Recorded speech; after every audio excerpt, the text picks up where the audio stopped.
자, 이제 유형별 핵심 문제부터 풀어볼 건데요. 1번이요. 1번도 많이 나오는 유형이긴 해요.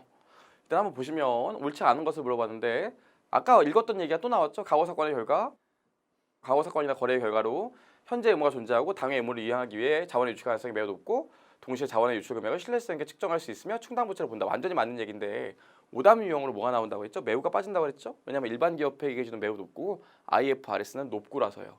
보시고요. 2번 수선 충당금은 부채의 정의에 부합하지 않으므로 충당부채 범위에 포함하지 않는다. 완전히 맞고요.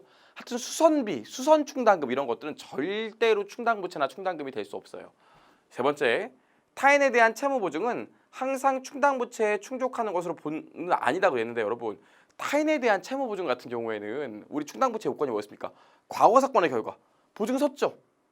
나중에 얘가 망하면 돈 무조건 갚아줘야 돼요. 과거 사건의 결과 현재 의무 계약서 썼어요. 법적인 의무가 있습니다. 금액 신뢰성 있게 추정할 수 있어요.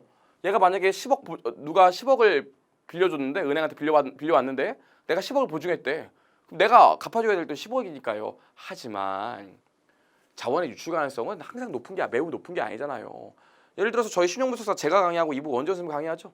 원재 선생님이 저 보증서 줬어요. 저 많이 벌어요. 라고 한다면 원재 선생님 굳이 저 보증해줬다고 해서 충당부채를 잡을 필요가 없다고. 왜냐면 제가 성실하게 갚아나갈 거니까. 그래서 얘는 자원의 유출 가능성이 매우 높음이 아닐 수도 있기 때문에 타인에 대한 채무 보증은 항상 충당부채가 되는 건 아닙니다. 괜찮죠? 자 이제 4번 과거 사건이나 거래의 결과로 발생할 가능성이 있으며 기업이 전적으로 통제할 수 없는 하나 이상 또는 그 이상의 불확실한 미래 사건의 발생 여부에 의해서만 그 존재 여부가 확인되는 잠재적 자산을 우발 자산이라고 한다. 우발 자산의 적입니다. 보시면 되고요. 5번 A사는 법적인 의무가 없고 환불 정책을 시행하고 있으며 고객들에게 널리 알렸다.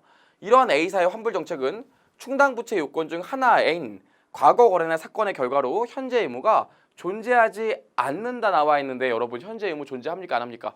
법적인 요건이 아니라도 공표하고 정당한 기대를 상대방이 하게 한다면 의제 의무가 성립한다고 했죠.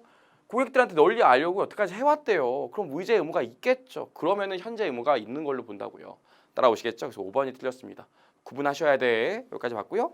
2번을 보시면 이게 충당부채랑 보고기간후 사건이랑 좀 엮어서 나오는데 그럼 보고기간후 사건 같은 경우에 여기가 12월 31일이고 여기가 2월 재무제표 공시일이라고 한다면 이 사이에 일어나는 이벤트들을 보고기간후 사건이라고 하는데 일반적으로 충당부채와 관련해서는 이때 충당부채 인식요건을 충족했는데 이 사이에 이 금액을 보다 신뢰성 있게 추정할 수 있다고 한다면 이때 신뢰성 있게 추정된 금액으로 수정해 줍니다.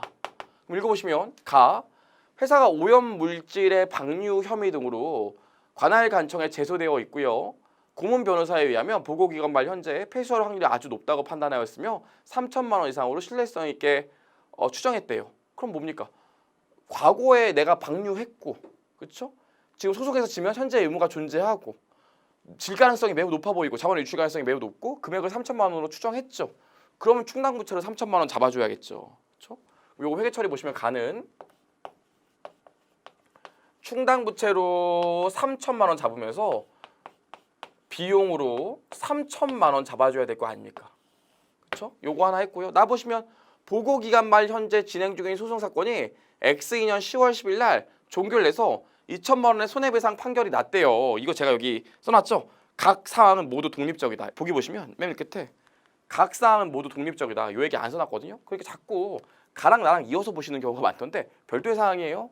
아무튼 나는 진행 중인 소송이 있었는데 판결이 났대요. 재무제표 공시 전에. 그럼 이때 충당부채라는 인식 요건을 만족한 사건이 있었고 이때 판결이 나와서 금액이 확정됐으면 당연히 한정난 금액으로 재무제표를 수정해 줘야겠죠. 그래서 나 같은 경우엔 충당부채 2천만 원 잡고요. 비용으로 2천만 원 잡아주시면 되겠죠.